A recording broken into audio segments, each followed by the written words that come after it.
Bismillahirrahmanirrahim. Në emër të Zotit të gjithë mëshirshmit, mëshirëplotit.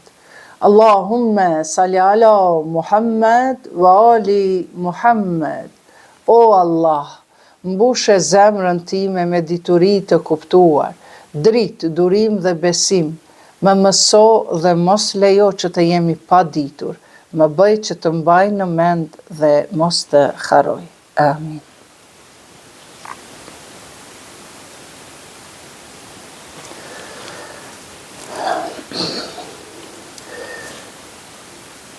Paqja dhe selami qoftë për mbi profetin Muhammed, paqja e Zotit qoftë mbi ta, për mbi familjen e tij, ehli bejtin, për mbi dhëndrin e tij dhe prijesin e besimtarëve, Imam Aliun, paqja qoftë mbi bijen e profetit Muhammed, Fatimetu Zahra, selamullahi alejha, selami qoftë për mbi Imam Husejnin, Imam Hasanin, dy nipat e dashur të profetit, dhe paqja qoftë mbi 12 imamët, selami qoftë mbi ta sot e përgjithmonë, selami qoftë edhe mbi shokët e zgjedhur të profetit, të cilët së bashku arritën të japin kontributin e tyre në lloj-lloj mënyra që të arrim deri tek pranimi i fesë, i shpalljes fesë së Allahut, fe e cila quhet paqe, apo në arabisht Islam. Të nderuar miq, sonte pasi që është dita, sot ishte dita e 19 e muajit Ramazan, dhe dita kur në mëngjesin e hershëm në namazin e sabahut, Imam Aliu, paqja e Zotit qoftë mbi të, u plagos në kokë nga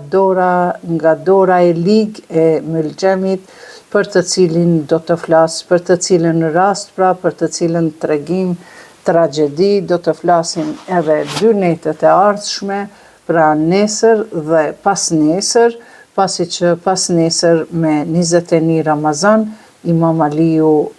jep shahadetin e fundit, pra është dita e shahadetit, apo në gjuhën shqipe i themi dita e martirizimit.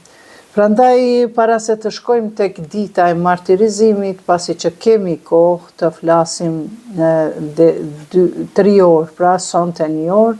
nesër 1 orë tjetër, edhe pas nesër do të tregojmë tamam rastin pse erdhi deri tek vrasja e Imam Aliut në mënyrë tragjike në namaz. Prandaj pa humbur kohën po fillojmë se Aliu pra është djali i Ebu Talibit dhe biri i Fatime bint Esedit. Ebu Talibi, siç e dim, ka qenë axha i profetit Muhammed. Profeti Muhammed, kur ka mbetur jetim i vogël 2 vjeç, i vdes pra pak para lindjes, 2 muaj para lindjes i vdes babai në rrugtim, dhe pastaj pas 2 vite i vdes i ndron jetë edhe nëna, dhe Abdul Mutalibi, pra gjyshi i tij, kishte disa djem, por ai vendosi që profeti, pra Muhamedi i vogël, të shkojë tek djali i tij, i cili ishte më i varfër ndër të gjithë, por ja që Abdul Mutalibi vendosi që profeti Muhammed të kalojë në shtëpinë e djalit të tij më të varfër dhe i cili kishte më shumë fëmijë në ato kohë, në ato ditë të varfërisë, por ky ishte në një farë mënyrë një parapërgatitje që profeti Muhammed u rrit në duart e Fatime bin Esedit, babës nënës së Imam Aliut, dhe u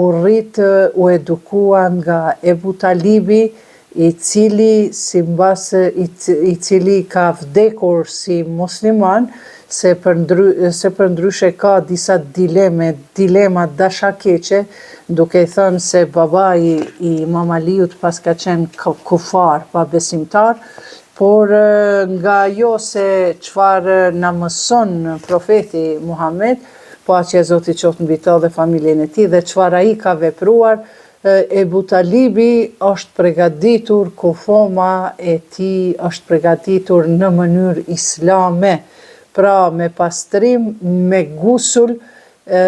pra me gusul është larë e jo si në kohën, po të ishte qenë pa besimtar ose i krishter ose jevrej,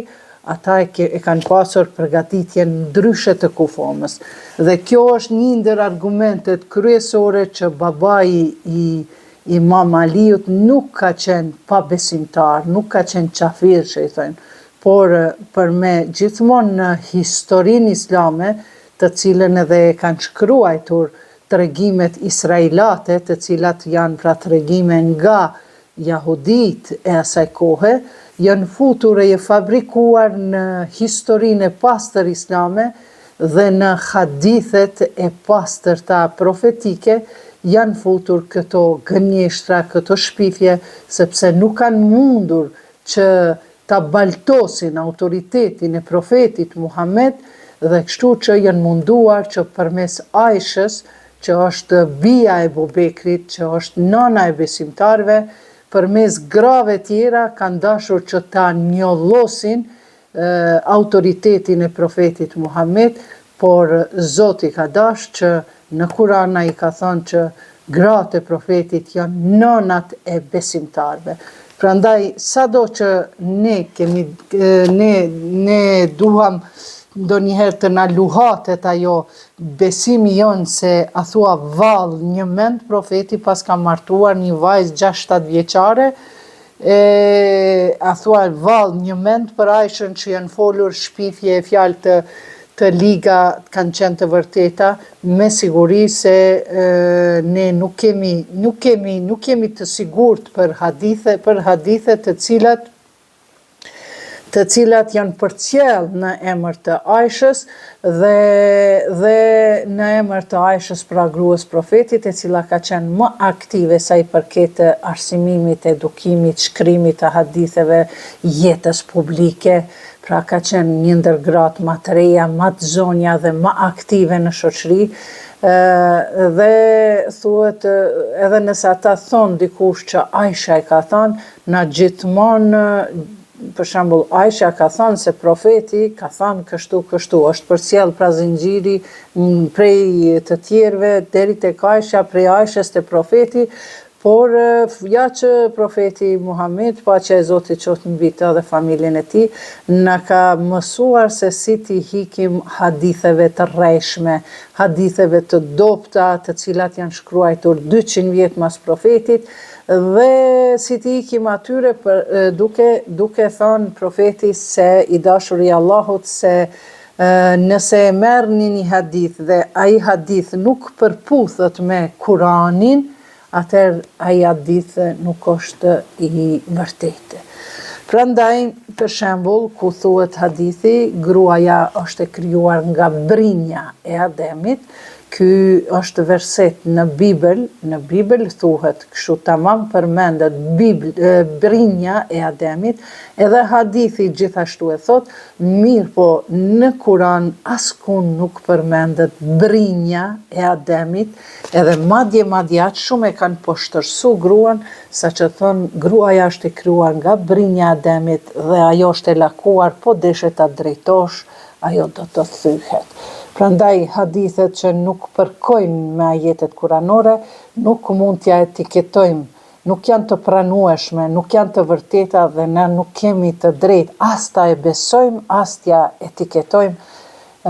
Aishës apo dikujt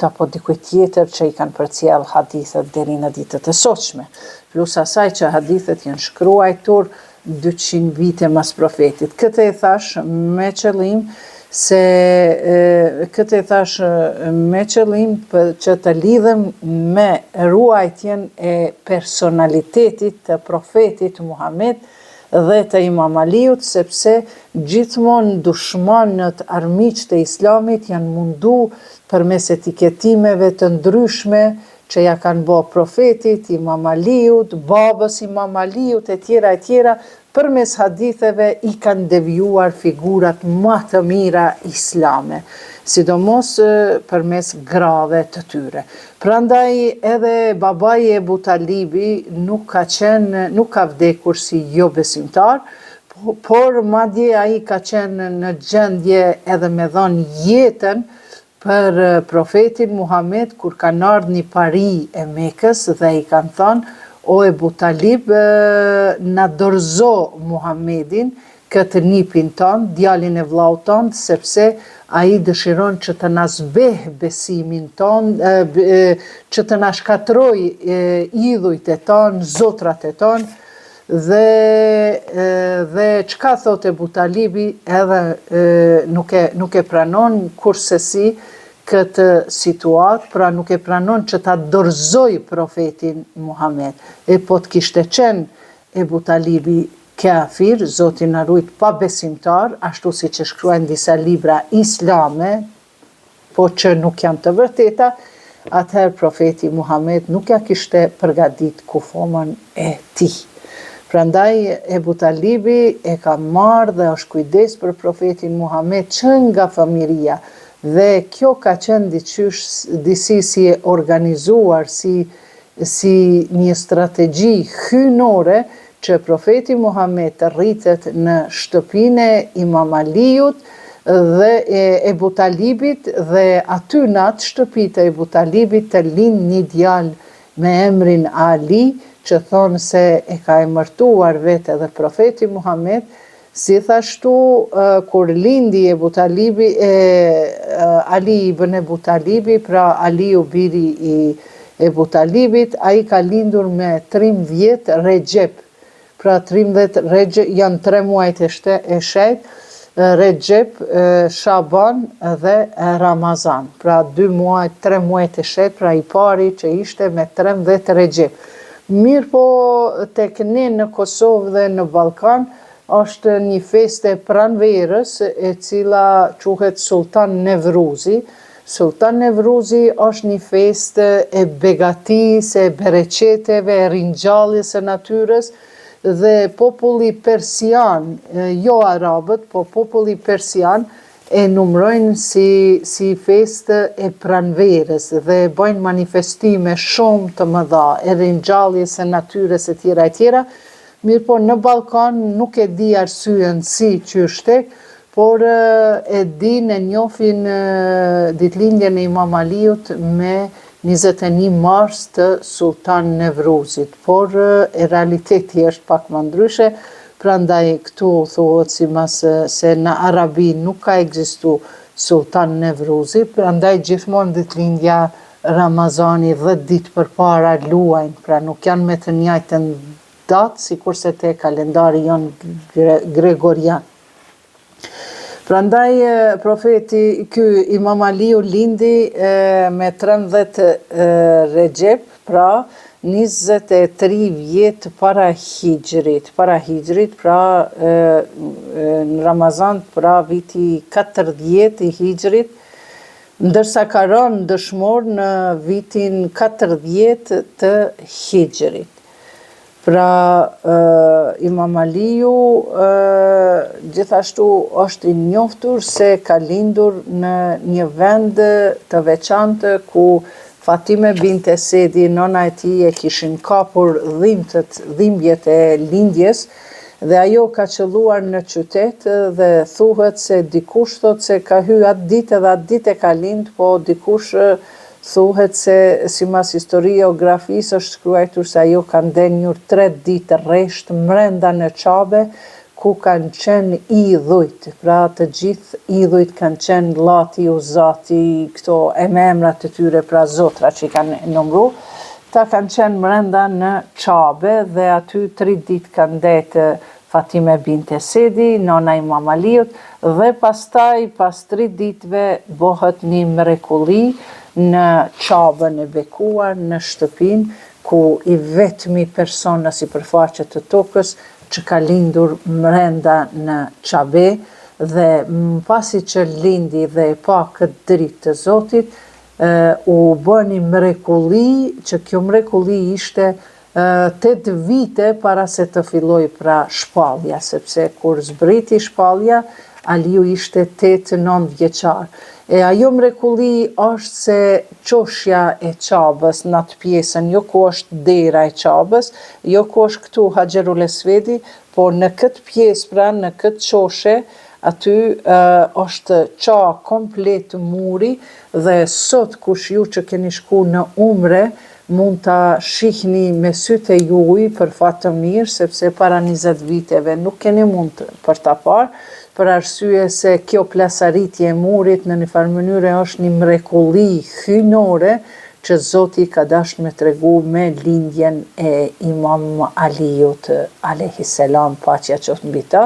Dhe kur lind Aliu, pra Fatime bin Esed e merr djalin e saj dhe në për atë plasaritje të murit të rëzuar të Qabes, del me Imam Aliun në krah dhe pastaj dëgjon edhe profeti Muhammed edhe babai i Aliut dhe vinë marrin Fatime bint Esedin, pra nanën lehon dhe e dërgojnë në shtëpi. Pra, shikoni, kjo është në një farë mënyre si një nënshkrim i Zotit, që Zoti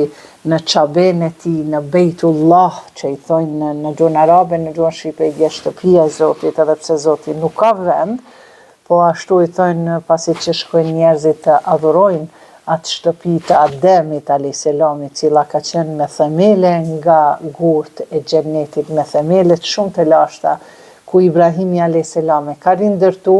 dhe deri te profeti Muhammed, paqja e Zotit qoftë mbi të dhe familjen e tij, i cili me duart e veta e merr Haxherul Esved, gurin e zi dhe e vendos në qoshe në themelin e Qabes. Pra një qoshe është e prekur me duart e profetit Muhammed, prandaj muslimanët vrapojnë për ta prekur gurin e zi, për ta puthur, sepse është i vetmi monument, si me thënë, historik, arkeologjik, i cili ka mbetur, është ai Haxherul Esvedi, dhe ti kur shkon ato me preke, din që çato e ka preke dhe profeti Muhammed, paqja e Zotit qoftë mbi ta, dhe në anën tjetër është Qabja, ai pragu i Qabes, ku profeti hyn brenda në Qabe dhe i rrëzon të gjithë idhujt i qetë prej Qabës, dhe në anën tjetër pra është dera e shtëpisë së Allahut, është çoshja Haxherul Esvedi, një mrekulli tjetër, por Zoti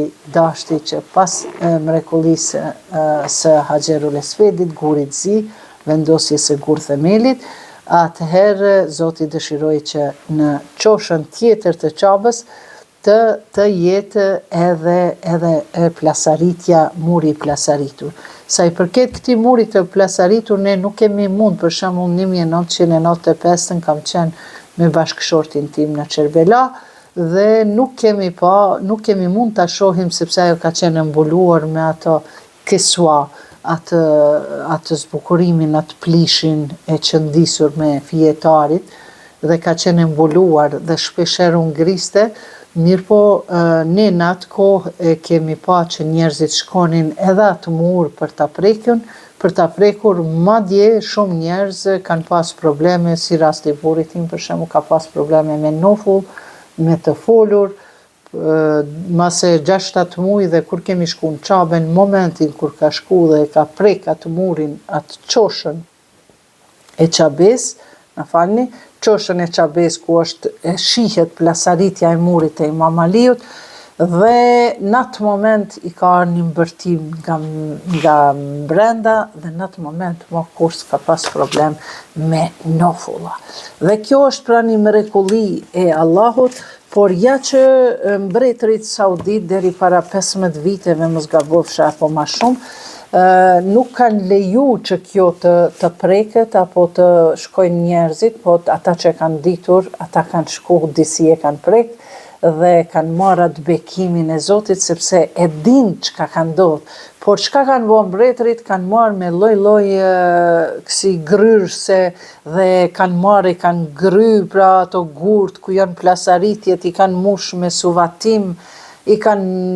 vendos mallter të lloj-llojshëm, ngjyra të lloj-llojshme, gjatë natës e kanë rregulluar, në mëngjes prap ka dalë plasaritja, derisa një ditë ma nuk ishte gjasa që ajo të mblohet. Sot mund të këshirni në YouTube channel, thuhet aty për shembull Wall është muri, Wall of Imam Ali in Kabe, K-A-B-E, in Kabe. Pra muri Imam Aliut në Kabe, në Qabe. Dhe aty keni me pa. Dhe pasi që lindi Imam Aliu e mërtuan me emrin Ali. Përndryshe Ali është edhe emri i Zotit, që do të thot i lartësuar, do të atribut i Zotit pra. Është edhe emri i Zotit Rahman, po gjithmonë është preferohet mos t'i vendoset emri i njeriut Rahman, po t'i vendoset Abdur Rahman. Pra Rahman është mëshirues dhe Abdurrahman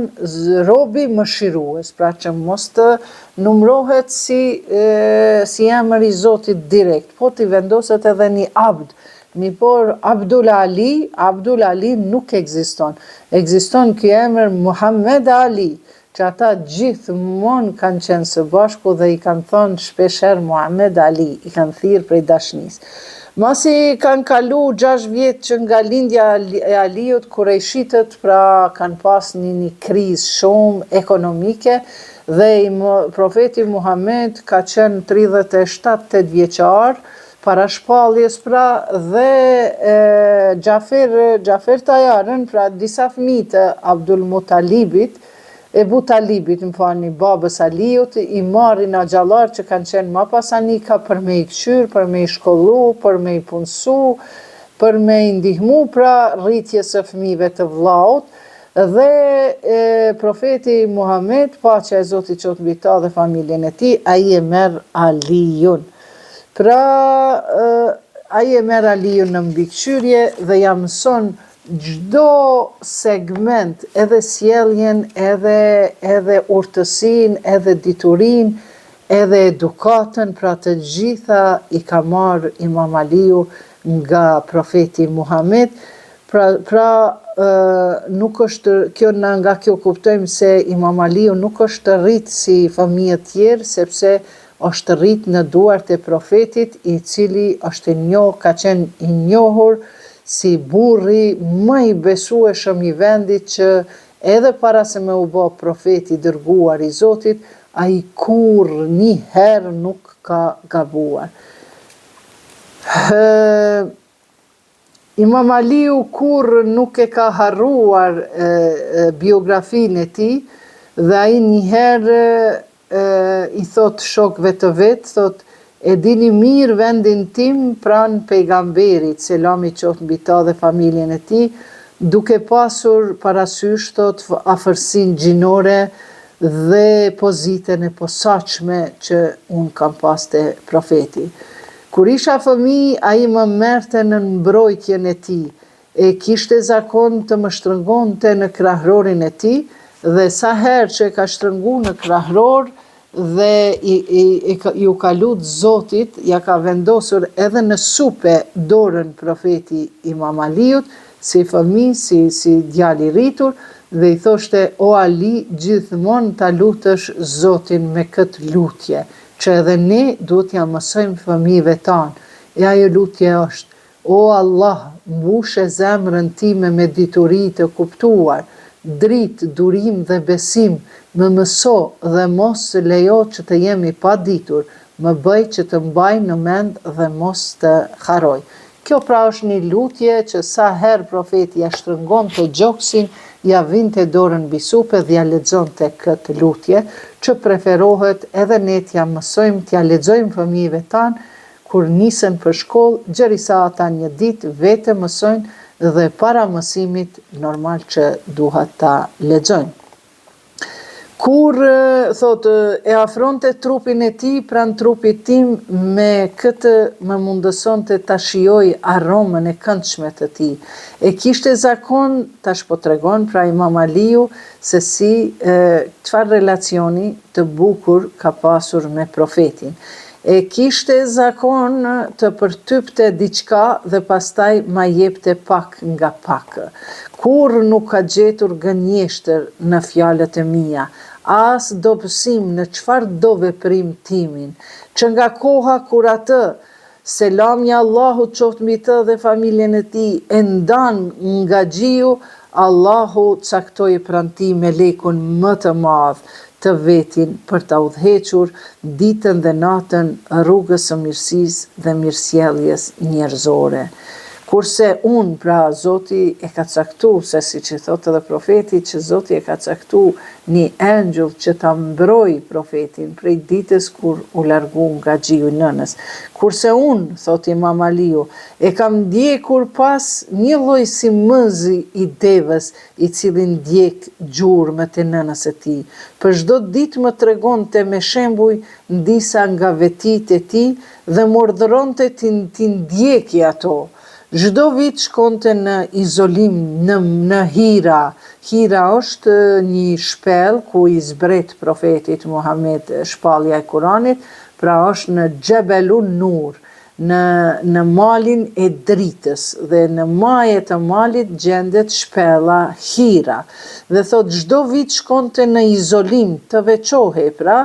në Hira ku e kam parë, por askush nuk, ku vetëm unë e kam parë dhe askush nuk e ka parë. Në atë kohë Islami nuk ka qenë i pranishëm në asnjë shtëpi, përveç se në shtëpinë e pejgamberit, selami Allahut qoftë mbi të dhe mbi familjen e tij dhe Hatixhes. Kur thot askush nuk e ka parë, kjo i bie se kjo kur shkoni në umre, kur shkoni në haxh, mos lejoni me ardh me u kthy në Kosovë në vendlindje tuaj, pashku me vizitu Jebelun Nur, mali i dritës, pak keni me hec një 5-6 kilometra lartësi, por janë ato shkallët tash të rregullume, por me të vërtetë na prej 80 vetave që kemi qenë haxhillar, vetëm 4-5 veta kemi qenë në Jebelun Nur, në këtë malin e dritës. Mos shkoni në për dyqane, në për vendet luksoze, sepse luksin bëjeni në vendlindjen tuaj, por i vetmi vend që ka mbeti pa prekur, i pa ndërtuar me lukse, është shpella Hira në Jebelun Nur, pra në malin e dritës. Dhe aty kur shkoni, është në maje të malit, para se me kalu te shpella Hira, garul Hira, i thonë ashtu, e cila është sa një qoshe e dhomës, as 4-5 metër katror nuk ka dhe është e pjertë. Dhe ajo para se me shku te kjo shpella Hira, janë 2 shkëmbinje të ngjitur njëra pas tjetrës. Pra, dhe këtu në mes të shkëmbinjeve mund të hynë vetëm ata që kanë qenë me pesh sa ka qenë profeti Muhammed, paqja e Zotit tanë, qoftë mbi ta dhe familjen e tij. Pra, në këtë midis 2 shkëmbive, jo të gjithë mundin me hy, dhe për shembull unë kam hy se kam qenë ma e dopt, dhe mbesoni kur hyn aty, ti me njëherë kupton atë ndjenjen se që aty e ka qitë dorën profeti. Edhe ju është humbje madhe nëse nuk shkoni në malin Hira. Organizatorët nuk jo dërgojnë, ato ta dini sigurt, mirë po ju vetë duhet mu organizu, sidomos ata që jeni ma të ri, ma të shëndosh, por nuk ka është në pyetje shëndeti, sepse juve kur ju kujtohet që vetëm në këtë shpellë ka shkuar vetëm Imam Aliu edhe vetë profeti Muhammed, dhe kamte juja shkelin ndoshta në të njëjtin vend ku ka shkel profeti Muhammed, durët e juja prekin në të njëjtët shkëmbinje, se shkëmbi këtu, mrenda është ajo si koridor një 6 metra, e pasi të kaloni në atë koridorin 6 metra, ju e keni, faleminderit Baser, ju e keni pra me njëherë shihet ajo shpella Hira. Kur rrini në shpellën Hira, profeti Muhammed, paqja e Zotit qoftë mbi të dhe familjen e tij, ka thënë, kush i fal 2 rekat në shpellën Hira, është sikur se me i fal 20.000 rekat nafile. Pra, atë shumë ka vlerë. Prandaj të nderuar miq, mos lejoni pa shku në këtë shpellën hira, dhe aty mrenda është një plak me një çekiç të vogël, dhe ai e gërmon shpellën dhe ju jep nga një copë të vogël sa 2 kokra pasuli, ju jep që ta keni si kujtim atë malin, atë shpellën hira me ato shkëmbinjet që gjenden mrenda, e pastaj ju merrni edhe rregulloni në shtëpitë e juaja në për zbukurimet e ndryshme. Dhe në këtë shpellën hira po nalemi sepse ka shumë dezinformata, sidomos të armiqtë e islamit, qofshin ata edhe muslimanët, të cilët janë ignorantë, ose e kanë nga fanatizmi, ose e kanë nga inati, se nuk dëshirojnë t'i pranojnë disa gënjeshtra. Pra thuhet se Imam Aliu për 40 ditë rresht që profeti nuk ka zbritur në Mekë, sepse në Mekë ka qenë gërdi e madhe, ka qenë prostitucion, ka qenë vrasje, mbytje, amoralitet, në çdo anë ka e ke kthy kokën, ka pas gjëra të shumtuara, dhe profeti e ka pas praktikë që të izolohej në shpellën hira çdo vit, siç e lexuam nga fjalët e Imam Aliut, dhe thot në atë vend nuk ka shkel këmba askujt, po se profetit dhe imja. Dhe pra siç thash, dushmant armiqt e islamit, ata thonë se për me humbë, do me thonë atë vlerën e këtij vendit, ata thonë që kur pas ka ardhë Xhebraili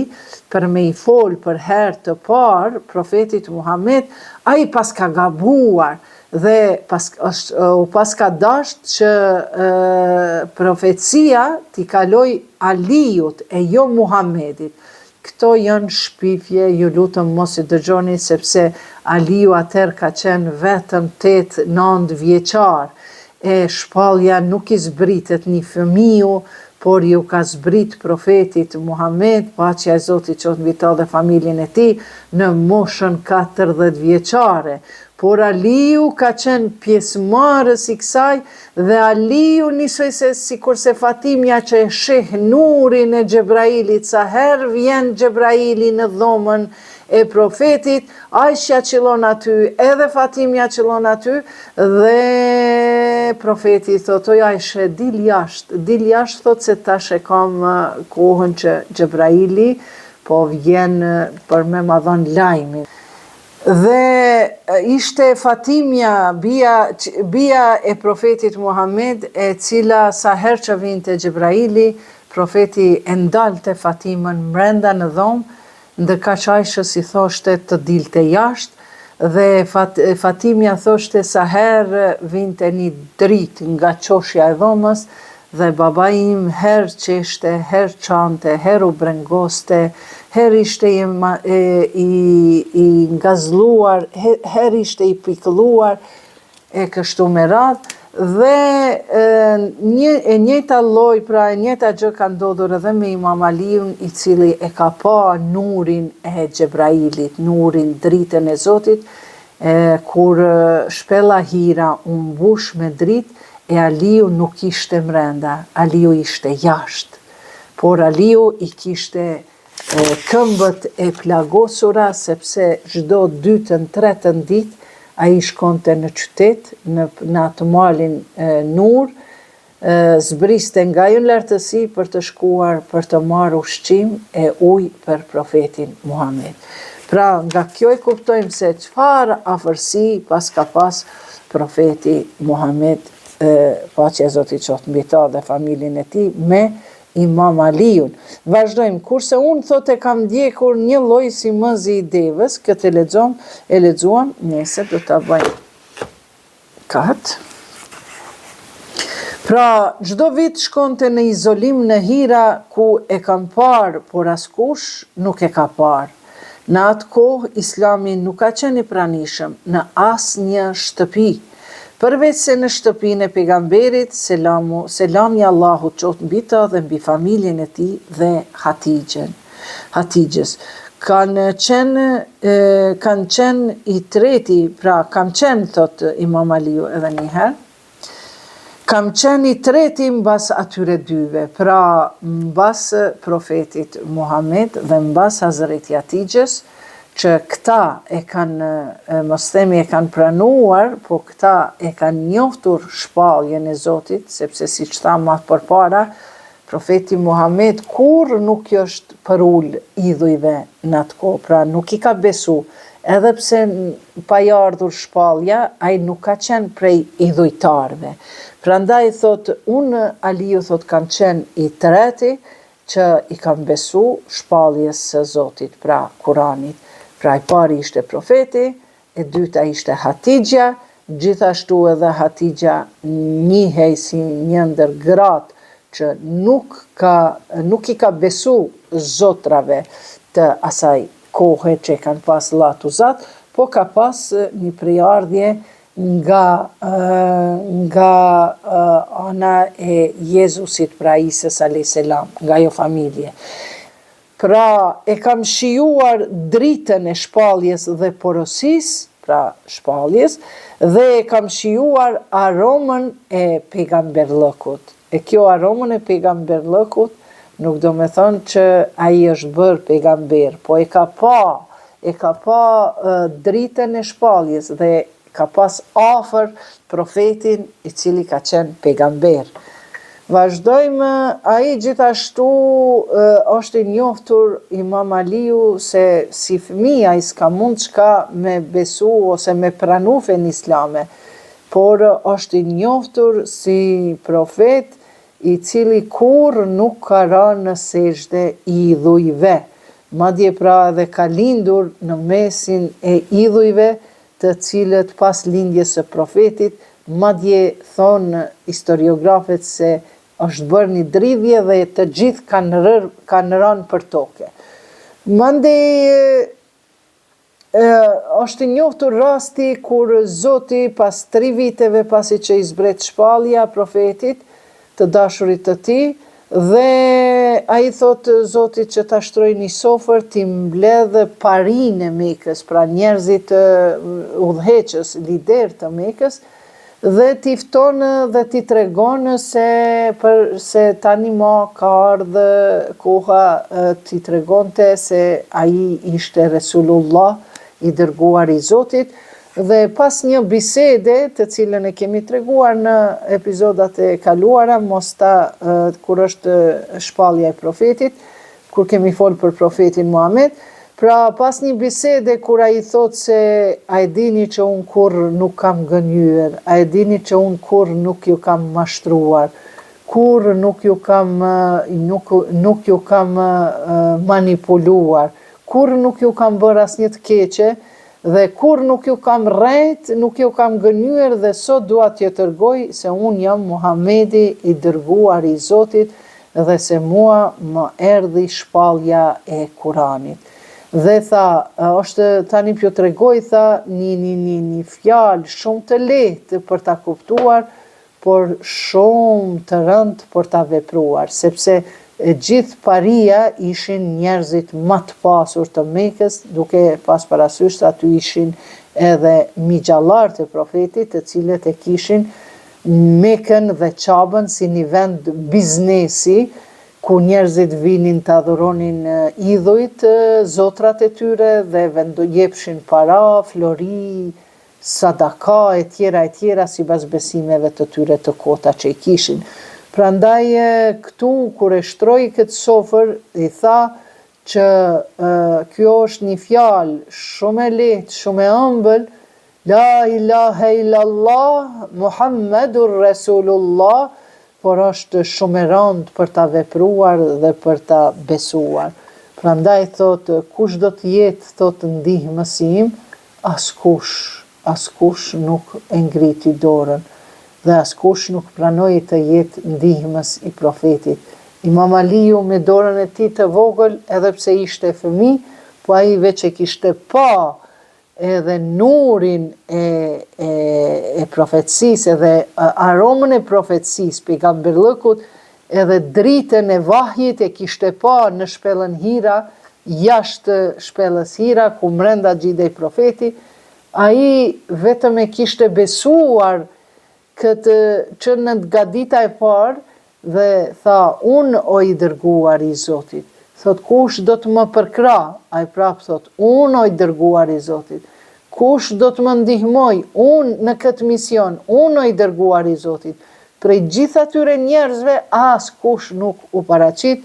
përveç Imam Aliut, paqja qoftë mbi ta. Prandaj, nga kjo e kuptojmë se kush është Imam Aliu. Gjithashtu,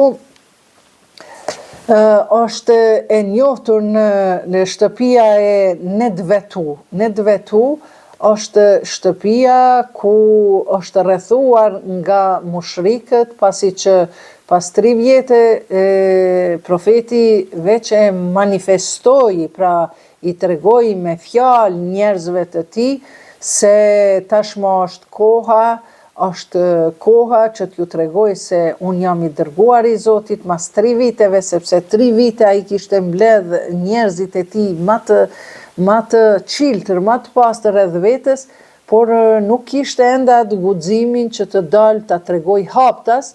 dhe u detyrua, do me thonë, pas 3 viteve, pasi që e tregoi situatën e tij shpirtërore, misionin e tij, ai u detyrua të largohej për në Medine, pra u shpërngul nga qyteti i lindjes, vendlindja nga Mekja, në Medine dhe në njerëzit kurejshitët janë grumbulluar në këtë shtëpi dhe kanë bë planin që mos ta mbysin vetëm një person i një familje,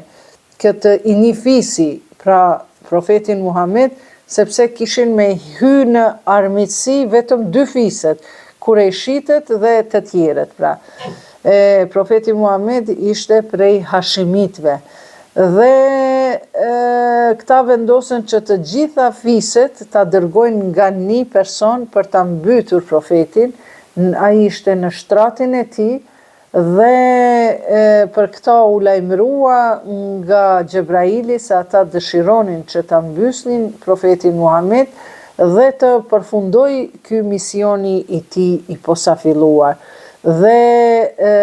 këtu pra tregohet se në shtratin e profetit Muhammed hyri Imam Aliu, paqja e Zotit qoftë mbi ta. Ai hyri aty, u mbulua me kokë me trup dhe profeti Muhammed kaloi nga dera e mbrapme dhe u largua ngadalë për të emigruar, për të shpërngulur në Medine,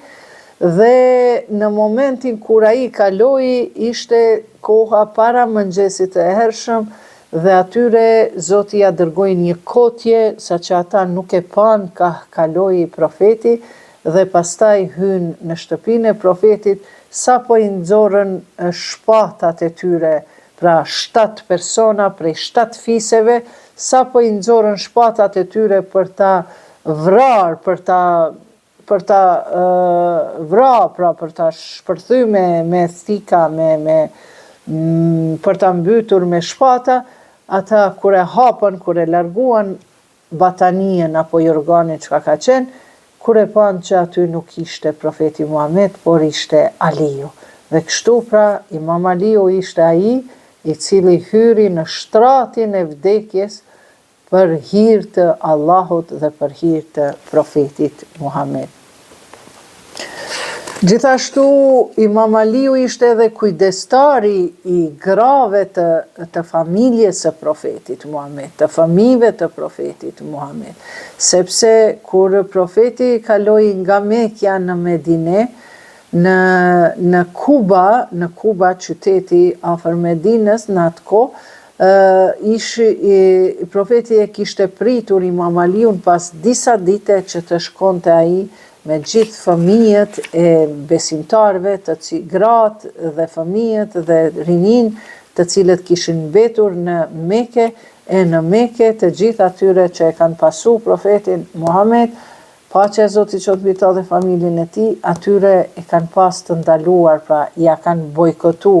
edhe shitjen, edhe blerjen, pra shitblerjen nga këta njerëz, as kanë mund me shit buk, as me ble buk, as kanë mund me i martu vajzat e tyre, as kanë mund djemtë e tyre me i martu, edhe pse kanë qenë qytetar të një vendit. Pra, ky bojkot dhe Imam Aliu pra ka qenë ai i cili pra i është kujdesur për të gjitha familjet e besimtarve. Misioni i Imam Aliut ka qenë pas hijretit, pasi që hijreti është pas shpërnguljes. Në Mekë pra vetëm 3 vjet kanë qenë, pastaj kanë shku në Medine 10 vite, pas 10 viteve prap janë kthy në Mekë. Mirë po pas këtij emigrimit, pra hijretit, që do të thonë edhe kalendari, falenderimi mos, kalendari i hijretit, pra që kemi na muslimanit, nuk e kemi kalendarin gregorian, po e kemi kalendarin hijri, për arsye se atëherë kur profeti Muhammed e themeloi shtetin islam në Mekë, në Medine, pasi që u largu, u shpërngul 3 vjet mas shpalljes, pra u shpërngul në Medine, aty dhe filloi viti i ri i muslimanëve. Dhe nëse e ndjekim vitet e moshës edhe të tij çfarë mosh ka pas Imam Aliu, ai ka marrë pjesë në të gjitha luftrat. Shumica e shokëve të profetit nuk kanë qenë shokëve të ngushtë profetit, Omeri e Abu Bekri nuk kanë marrë pjesë në për luftra. Por është çudi që ma vonë do ta shohim nesër, jo mas nesër, që Imam Aliu pastaj kur Omeri u bë halife dhe ka qenë sundimtar i madh që ka sundu shumë vende deri në Andaluzi, në Spanjë, në Maroko, në Persinë e madhe, mos ka sundu Omeri, mirë po ja që Imam Alia nuk ka dash të jetë ushtar i Omerit, edhe pse ai ka qenë një ndër ushtar të shpata e Sedullah, shpata e Allahut. Ai ka qenë luani i Zotit, e kanë thirrë, nuk ka fitore përveç Aliut, nuk ka shpat përveç Zulfikar, emre e shpatës e Imam Aliut. Pra ka qenë i njohur edhe si dietar, edhe si luftëtar, por ne këtu po i tregojmë vetëm kontributet që ka dhënë, tash i kemi edhe 6 pika ku ka dhënë kontributet më të mëdha Imam Aliu për me ditë vlerën e tij, pse pas ka qenë çaq i afërt me profetin, e pastaj në 2 netët e ardhshme do të tregojmë edhe arsyet se si ka ardhur deri te vdekja, pa humbur kohë. Në betejën e Bedrit ka qenë numri i mushrikëve ishte 3 herë më i madh se i muslimanëve. Por këtë bajrak të kësaj lufte e kanë mbajtur profeti Muhammed dhe Imam Aliu. Po kur i kanë kërku, pra në betejën e muslimanët i kërkuan ndihmë Allahut të lartësuar, ai u përgjigj lutjes së tyre dhe dërgoi me lesht për t'i ndihmuar muslimanëve dhe përfundoi kjo betejë ku Imam Aliu ka qenë një ndër ushtarët më të denjë, më të fortë edhe më së shumti që ka luftuar kundër armiqve. Pra beteja ka përfundu me vrasjen e 70 burrave prej mushrikëve dhe afërsisht gjysma e tyre janë vra me shpatën e Imam Aliut, pra sa ka pas forcën dhe sa ka pas fuqinë dhe aftësinë ushtarake Imam Aliu, të cilat i ka mësuar nga vetë profeti Muhammed. Gjithashtu në betejën e Uhudit, mbasi mbrojtësit e malit Uhud, pra ka qenë Halid ibn Velidi, një prej shokëve, mund të themi, të profetit, por edhe nuk ka qenë moshatar i profetit, ka qenë më i ri, madje thuhet se ka qenë moshatar me Imam Aliun, dhe Halid ibn Velidi, të cilin e njohim për një emër shumë të madh, por jo të gjithë muslimanët e njohin ashtu, sepse normal s'ka qenë i pagabushëm. Lufta e Uhudit, pra po ju them, kur shkoni në Qabe, edhe një vend e keni të paprekur, ajo është varri i Hazreti Hamzës, është ai mali i Uhudit dhe ai lugina ku gjendet varri i Hazreti Hamzës. Dhe në këtë luftën e Uhudit, mas shumti që janë vra musliman për shkak të mos ndëgjimit të fjalës së profetit, i cili Khalid ibn Velidi ka qenë shkaktari i gjithë këtyre vrasjeve, sepse profeti Muhammed nuk ka qenë vetëm profet, po ka qenë edhe burr shteti, edhe komandant i ushtrisë në çdo njërën ushtri luftë ai ka marrë pjesë si komandant, dhe kështu që ai e mërton Khalid ibn Velidin edhe ja 4-5 veta thotë na do të luftojmë këtu poshtë, ndërka që ju të tjerët, disa veta, 12 ma shumë s'po më kujtohet tamam numri,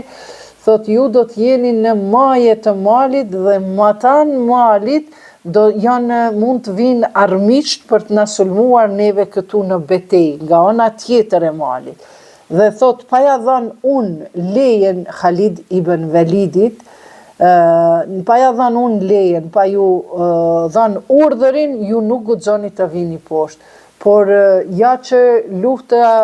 luftra ishte në krahun e muslimanëve, sepse Aliu luftonte në betejë, ndërka që Khalid ibn Velidi kur e pa se tu mendu se përfundoi lufta dhe filluan t'i mbledhin plaçkat e luftës, sepse në Arabi kur shkon lufti duhet me pas edhe dukatin e krejt gjana që i ki të vlefshme i mirshin me veti, sidomos ato parzmorët, ato mbrojtëset, armët, këtë kanë qenë ato gjanat shtrejta, dhe këto plaçkat e luftës e kanë mashtru Khalid ibn Velidin që e njohin si personalitet shumë të fortë, a në realitet tributet e Aliut gjithmonë janë mundu me ja dhënë këto atribute, me ja marrë Aliut, me ja qitë shokëve të profetit, por Aliu ka mbet Ali, sepse është Muhammed Ali. Prandaj Khalid ibn Velidi nuk e ndëgjoi fjalën e profetit, madje u paraqiten edhe një gënjeshtër që thanë se profeti vdiq, dhe kinse ata u dëshpruan, atëherë zbriti ajeti kuranon, qofse edhe profeti vdes, ju a keni me lënë fen, prap keni me mu kthy në të parët e juj që jeni kanë pagan, dhe Khalidi zbriti me disa veta, jo me të gjithë, me disa prej tynve zbriti në lugin, dhe armiqt e panë që nuk kanë më mbrojtje në majet malit, dhe ata nga mbrapa malit, ative shkëmbinjëve erdhen prap e rifilluan betejën ku u plagosën shumë musliman në betejën e Uhudut, ku Imam Aliu ishte njëri prej atyre që mas shumti e mbrojti profetin, edhe pse thuhet se në këtë luftë ju thyr një dhëmb i profetit, por nuk vdiq, po u paraqit një lajm i rrejshëm. Gjithashtu e kemi edhe një luftën e Ahzabëve ku Medinën e kanë rrethu 10.000 mushrik dhe me ta u bashkuan disa jehudit të cilët banonin pranë Medinës. Sulmi filloi nga Amr Abdul Ved el Amiri dhe aty kur e kaloi një tunel pas ka qenë, ky ishte prej të fortëve, më të fortë mushrik, ai pra tallej me musliman, dhe i vetmi i cili ka luftu pra ball për ball, një person shumë i fortë në atë kohë që e kanë njohur prej mushrikëve jo besimtarve, dhe i vetmi person që ka luftuar me këtë Amrin ka qenë Imam Aliu, i cili ka dalë me fitore, dhe e luftoi pra dhe ishte Aliu kur u kthye nga dueli, profeti tha këta. Dueli, pra dy veta kanë dalë ball për ball në luftë me këtë Amr Abdul Ved Amirin dhe Imam Aliu tha kështu profeti. Dueli Aliut me Amr ibn Abdul Vud është më i mirë se veprat e umetit tim deri në ditën e Kiametit. Do të thonë, ky duel që e bë, ky dy luftim, njëri me tjetrin, është më i mirë se të gjitha veprat e umetit tim deri në ditë të Kiametit. Ky është hadith i profetit Muhammed. Është edhe një luftë e katërta, pra lufta e Hajberit, ku të gjithë u kanë bërë të pa aftë të përballen me jahudit. Kanë qenë me një kishtjell dhe kanë pas një mur shumë të lartë, kanë pas shumë mbrojtje jahudit asaj kohës, dhe Amr në këtë kohë pra të gjithë kanë pas frikë dhe i kanë thonë profetit që që është kjo një ndër luftat më të vështira, na s'kemi me mund me arrit me i mund jahudit, e asaj kohë, ndërkaq Muhamedi, profeti, tha kështu,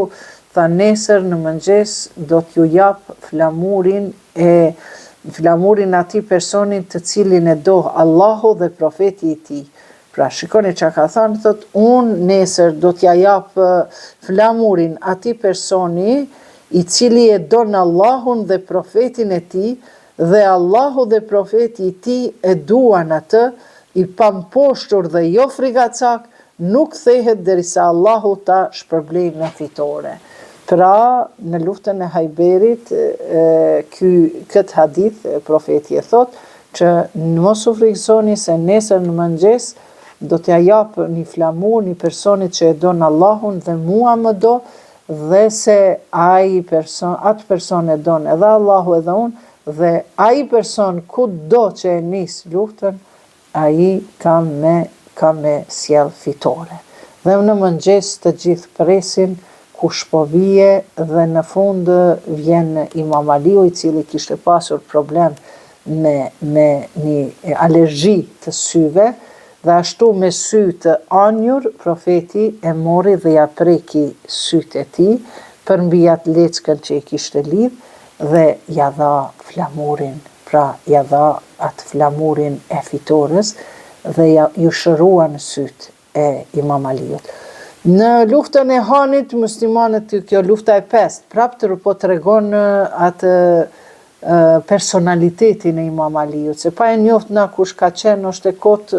me shku se e kanë myt kështu, ka vdek kështu, ka vrarë shahid kështu, ato janë vetëm na duken si na ishte se që na ishte, por na duhet ta njohim këtë personalitet të madh, e jo ta njohim vetëm për tu përçar, apo për t'ja marrë epitetet e Imam Aliut edhe ja dhënë tjetër kujt. Vazhdojmë në luftën e Hanit edhe po e përfundojmë. Muslimanët ikën dhe nuk mbetin me profetin përveç se Aliu dhe Abasi dhe disa nga Beni Hashimitët, pra në një luftë tjetër e Hanin, dhe këtu pra vetëm Aliu pas ka qenë, Abasi, djali Axha i tij, dhe disa nga Beni Hashimitët, nga familja e profetit. Aliu ka marrë pjesë në gjitha luftrat e profetit, me përjashtim në Tebuk, pra është një luftë në Tebuk, ku profeti ka dalë vete, ka marrë shpatën dhe ka qenë komandant i kësaj lufte dhe ka dalë vetë dhe shkon në Tebuk, ndërsa Imam Aliu e lënë si zëvendës i tij në Mekë.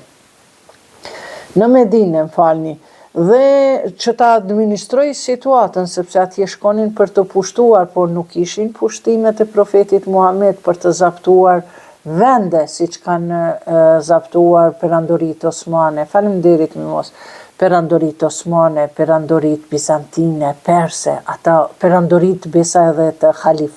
khalifateve, abasitet, umajatet, ata kanë shku, kanë sundu në vende vetëm për çështje të zaptimit të trojeve, të pasurive, por fejnë e kanë përdorë vetëm për interesat e tyre, si që kanë përdorë edhe sultanatët këtu në Ballkan, sepse feja nuk thot vllaun me mbyt për pozit, e sultanët kështu kanë vepru pra. Prandaj gjithmonë perandorit dallohen nga luftrat e profetit Muhammed, paqja e Zotit qoftë mbi ta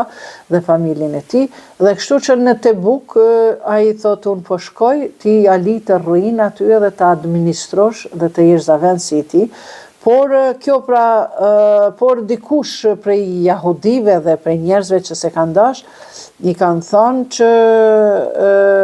i thonë, munafikët thonë se profeti nuk donte që Aliu të shkonte me të. E Aliut nuk i erdhi mirë kjo gjë dhe mori shpatën e tij dhe shkoi në ndjekje të profetit. Dhe i tha, për çka folën munafikët? Profeti i tha Aliut, kanë gënyer, o Ali, shko thot unë ku të kam qu, se unë jo që nuk kam dëshirë ti me mu me qenë në luftën bashkë, në luftën e Tebukut, po ata të kanë gënyer ty, se unë nuk kam thonë, por thot ty të kam lënë zëvend si jem në Medinë me administru Medinën. Prandaj thot, unë caktova, kështu i thot, unë të caktova ty zëvendësin tim për ata që lash mbrapa, prandaj kthehu dhe bëhu zëvendësi im në familjen time dhe në familjen tënde dhe në Medinë. A nuk dëshiron të jesh në atë pozitë me mua si që është Haruni tek Musa a.s. I thot pra profeti, dhe pastaj Haruni e dim edhe Musa kanë qenë dy vëllezër si profet kanë qenë. Të dytë kanë qenë falni profet. Por pastaj në hadithin tjetër, pasi që kthehet prej luftës, dhe i thot profeti Muhammed, thot, o Ali, ti për mua je si Haruni edhe Musa, dy vllazën profet kanë qenë. Por vetmi dallim është se na jemi vllazën, por ti nuk je, thot profet. I vetmi dallim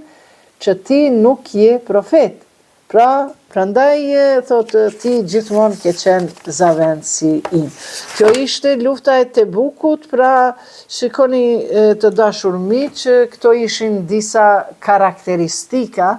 dhe kritere që e paraqesin Imam Aliun dhe karakterin e tij, autoritetin e tij, aftësinë e tij dhe afërsinë e tij me Zotin, me profetin dhe me gjithë njerëzit me të cilët ka jetuar. Pra ta shohim më vonë nesër në të njëjtën kohë 9:30, 21:30, do të vazhdojmë me këtë ligjëratën e dytë dhe në ligjëratën e tretë kur jep shpirt Imam Aliu,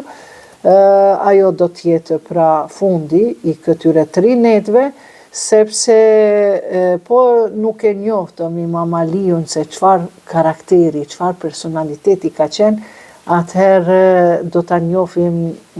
po nuk e njohim nga burimet e vërteta të historisë që vijnë nga Ehli Bejti, atëherë do ta njohim, do ta keq njohim Imam Aliun nga shpifjet e Muaviut, i cili edhe ja ka servu vdekjen, pra shahadetin, dhe çfarë tradhtina janë bë. Nesër e kemi se si ka ardhur Imam Aliu në halifat,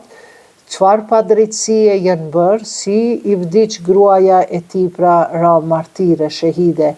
bija e profetit Muhammed, 52 ditë, dikush thot 5 muaj pas vdekjes profetit, si Imam Aliu nga një burr shteti, nga një zavendës i profetit, si që pam në luftën e Tebukut, thot shko, thot se ti je zavend si jem, thot si pra Imam Aliu nga një zavendës i profetit në Medinë, kaloi në një punëtor krahu për ta ushqyer familjen, dhe ato me bashk me 2 jetimat e tij i hapte bunarët në përbashkët, në përshtëpijat e jahudive, dhe pasi që i hapte, me ato 2 duart e 2 jetimve të vegjël, Hasanit edhe Husejnit, e tubonin ujin nga bunari, e merrnin ujin nga bunari dhe u jitnin bashkët e jahudive. Dhe madje Imam Aliu me zemërgjësinë e tij, kur punonte më shumë dhe i tempronte paraja, ai me ato para shkonte dhe i ndihmonte të varfërve, ndërka që shteti u udhëheqej nga Ebu Bekri, pastaj Omeri, pastaj Osmani, dhe kur u bani nepotizëm, një shkatrim i madh në umetin musliman, i than Aliut, ja Ali, hajde thot merre ti, na po ta japim këtë halifat, sepse, faleminderit Medina, sepse thot u shkatru umeti, e Imam Alia që ka tha, këtë halifat që po ma jepni ju mua, sot është sikur se planci i dhis në duart e zgjebura, sepse Imam Aliu e kishte imamatin, prijesi i besimtarve. E halifati caktohet nga Zoti, e jo halifati toksor, pra udhëhecit që i zgjedhim në mënyrë demokratike. Pa lider shpirtëror nuk ka udhëzim kuranor. Prandaj të dashur miq, me ka që përfunduam këtë ligjëratën e parë, për nder të martirizimit, për përkujtim të martirizimit, plagosjes së Imam Aliut në ditën e 19 të muajit Ramazan. Nesër është ajo ditët kur Imam Aliu ballafaqohej me vdekjen, Dhe me 21-in kur Imam Aliu jep shpirt, dhe kështu pra gjithashtu metet Ramazani, ditë hidhrimi, ditë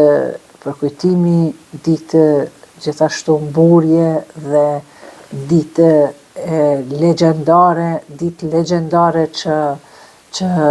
ai ja përkushtoi jetën e tij Islamit, fesë islame, pra Kuranit dhe familjes së tij, Ehli Bejtit dhe gjithë umetit musliman. Gjithashtu shfrytëzoj rastin t'ju tregoj se prej datës 19, 21, 23, 25, 27 edhe 29 janë një prej këtyre netve është nata e Lejletul Kadrit. Vetëm një natë është, por kjo kërkohet në netët teke. Çka duhet me bë? Duhet pra pas orës 12 me falë sa më shumë namaz nafile për Ramazanin. Jo taravi, po nejse, mundeni mi thënë taravi, po taravia falet në xhamia me hoxh, me imam, po nuk ka pasur në kohën e profetit, po në gjajshëm është ashtu namaz nate, i thojnë për hir të Ramazanit, se taravis ka falë profeti, pra nga 2 rekat, 1 elham, 3 kul huvallah. Dhe pasi që është nata e Kadrit, inna anzalnahu fi lejletil Kadr, ve ma edrake ma lejletul Kadri, lejletul Kadri khajrum min alfi shahr, thot nata e Kadrit, me të vërtet na i kemi zbrit Kuranin në natën e Kadrit. Çka të bën ty me kuptu çka është nata e Kadrit? Nata e Kadrit është më e mirë se sa 1000 muaj. Nëse llogarisim këto e përpjestojmë këto 1000 muaj, na del afër 83 vjet. Prandaj në këtë natë 23, 25, 27, 19, 21, 23, 25, 27 natët teke, është mirë gjithashtu me falë 5 kohë të namazit kaza. Do me thënë 2 rekat sabah, kaza. Qofse është qëllon nata e Kadrit, ty ato kazat kanë me të plotësu, pra namazet të humbura që si ke falë nga rinia, qofse qëllon qatë nata e Kadrit, ty 2 rekat namazet sabahit kanë me të numru sa 83 vjetë ke falë sabahin. 4 të drekës, kaza, 4 të qindis, kaza, pra borsh të kthyera, zavendësuara, 4 të ikindis, 3 të akshamit dhe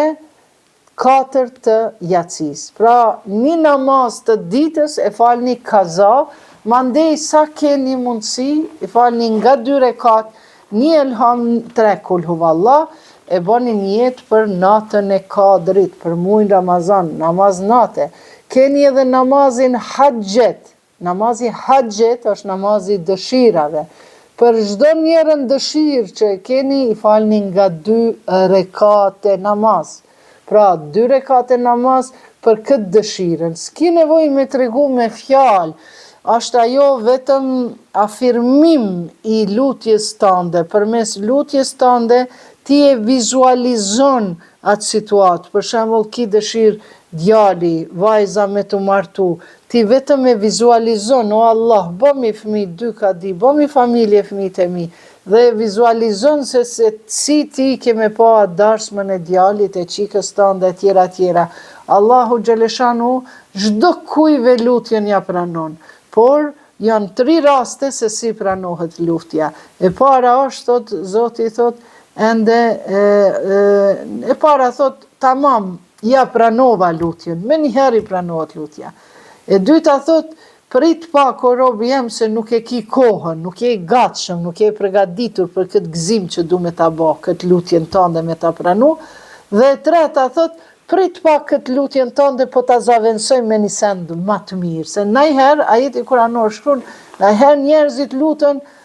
me shpirt e me gjitha me zemër për m'ju plotësu diçka, për me pas diçka, por nuk e din se ajo mund të jetë e dëmshme për ta. Prandaj të nderuar miq, tash në bisedat lira prap do të flasim dhe këtu po e përfundojmë këtë emision të sonshëm që ka pasur të bëjë me personalitetin e Imam Aliut, kush është Imam Aliu, dhe nesër vazhdojmë me të njëjtën legjerat